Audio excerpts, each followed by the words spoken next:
प्रिय विद्यार्थियों, आज हम जिस विषय पर चर्चा कर रहे हैं वह विषय है difference between association and correlation, यानी कि गुण सहचर्य तथा सहसंबंध में अंतर। गुण सहचर्य और सहसंबंध दोनों मिलते जुलते से शब्द हैं, लेकिन इनमें कुछ बेसिक अंतर है। उस विषय पर हम आपसे चर्चा करेंगे।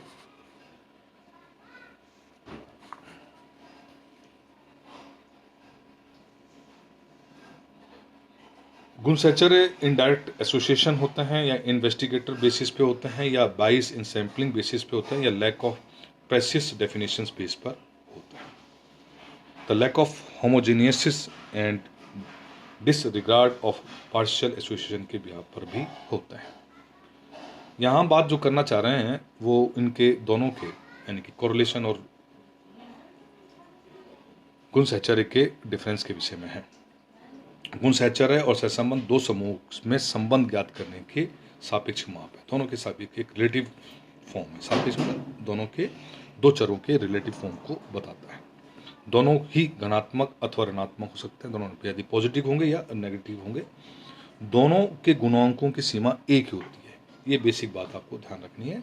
वो नेगेटिव भी हो सकता है, वो पॉजिटिव भी हो सकता है, और उनकी सीमा जो है वो एक होती है। परंतु दोनों में निम्नलिखित अंतर हमको देखने को मिलते हैं। उस विषय पर हम बात करना चाह रहे हैं आपसे। पहला जो अंतर है, इसको गुणात्मक एवं संख्यात्मक तथ्य यानी कि एट्रीब्यूट्स एंड वेरिएबल्स पर बात करें। गुण सहचर्य गुणात्मक तथ्यों में निकाला जाता है, गुण के आधार पर निकाला जाता है, जिसका प्रत्यक्ष माप संभव नहीं होता। ये बेसिक बात है। जैसे साक्षरता, रोजगार, टीका लगवाना, चेचक होना आदि, यानी जो एक किसी भी गुण के आधार पर हो। इसके विपरीत सहसंबंध का परिगणन ऐसे संख्यात्मक तथ्यों में किया जाता है जिसका प्रत्यक्ष माप संभव हो,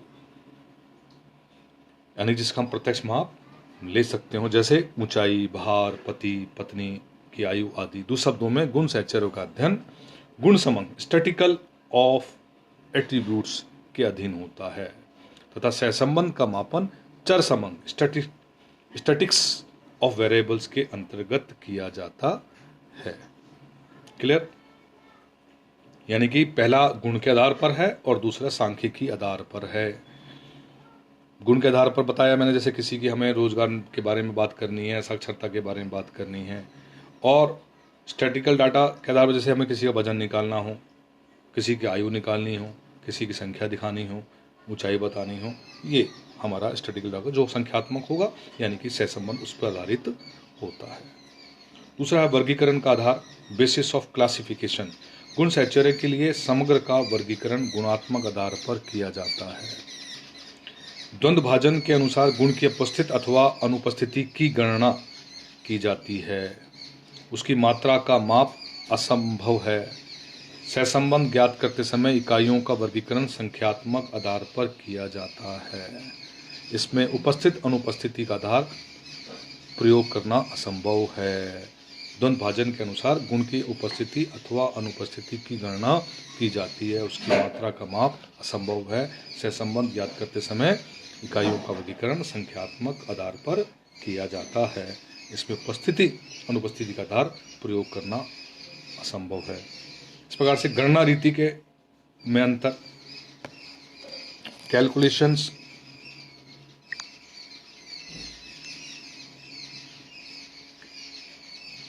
गुण सहचर्य में के लिए दो गुणों के साथ साथ उपस्थिति या अनुपस्थिति के अवलोकन का प्रत्याशा से अधिक या कम होना आवश्यक है। केवल दो गुणों के बड़ी संख्या में साथ साथ पाए जाने मात्रा से सहचर्य का अस्तित्व नहीं माना जाता। तो ऐसे दोबारा और सामान्य शब्दों में समझाने का प्रयास करता हूँ कि गुण सहचर्य के लिए दो गुणों के साथ साथ उपस्थिति का या अनुपस्थिति के अवलोकन का प्रत्याशा से अधिक या कम होना आवश्यक है। केवल दो गुणों के बड़ी संख्या में साफ साफ पाए जाने मात्र से सहचर्य का अस्तित्व नहीं माना जाता। यदि ए बी अवलोकित आवर्ती उसकी प्रत्याशित आवर्ती ए बी से अधिक है तो ए बी में धनात्मक सहचर्य होता है, और यदि वह कम है तो ऋणात्मक सहचर्य होगा। ये दोनों बराबर हैं तो स्वतंत्र माने जाएंगे। यानी भाई इसमें हम पहले पढ़ चुके हैं कि अवलोकित आवर्ती होती है और प्रत्याशित आवर्ती होती है। यदि अवलोकित आवर्ती प्रत्याशित आवर्ती से अधिक है तो धनात्मक और कम है तो ऋणात्मक होगा। इसके विरुद्ध सहसंबंध के अध्ययन में दोनों चर मूल्यों के साथ साथ वृद्धि या कमी अर्थात सह विचरण का विश्लेषण किया जाता है। वृद्धि हो रही है या कमी हो रही है, यदि x और y के साथ एक दिशा में परिवर्तन होता है तो धनात्मक संबंध पाया जाएगा, और यदि विपरीत दिशा में परिवर्तन हो रहा है तो ऋणात्मक संबंध पाया जाएगा। बात समझ में आ रही है आपको? गुण सहचर्य ज्ञात करने की 3 प्रमुख रीतियां हैं जिनका आधार प्रायिकता सिद्धांत है। सहसंबंध निर्धारण की अनेक गणितीय रीतियों हैं जिनमें काल पीयर्सन का सहसंबंध गुणांक सर्वोत्तम है। गुण सहचर्य को सर्वोत्कृष्ट रीति मूल का गुणांक जिसका परिगणन सहसंबंध गुणांक की अपेक्षा सरल है। इसके अतिरिक्त सहसंबंध बिंदु रेखा विधि द्वारा भी व्यक्त किया जा सकता है।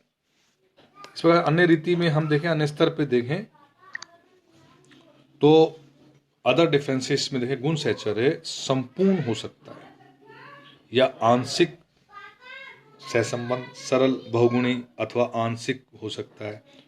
सहसंबंध के साथ 2 या से अधिक श्रेणियों के साथ किया जा सकता है। गुण सहचर्यों की सार्थकता सिग्निफिकेंस जांच इकाई वर्ग के आधार पर की जाती है। इकाई वर्ग के आधार पर हम गुण सहचर्य की करा करते हैं, जबकि काल परीक्षण के सहसंबंध गुणांक की सार्थकता या परीक्षण विभ्रम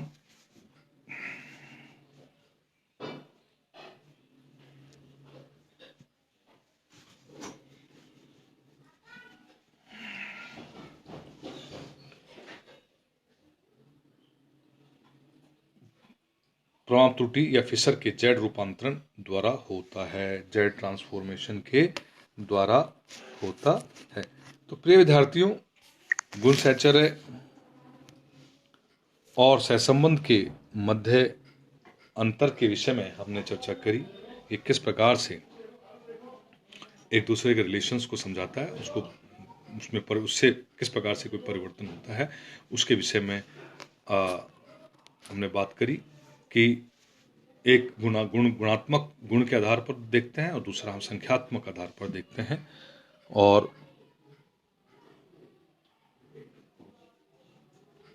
गुण सहचर्य में पॉजिटिव स्थिति कैसी होती है या नेगेटिव स्थिति कैसी होती है, उसके विषय में हमने चर्चा करी। ये कुछ मूल बातें हैं जिसके आधार पर हम गुण सहचर्य और सहसंबंध के रिलेशंस को बता सकते हैं। धन्यवाद।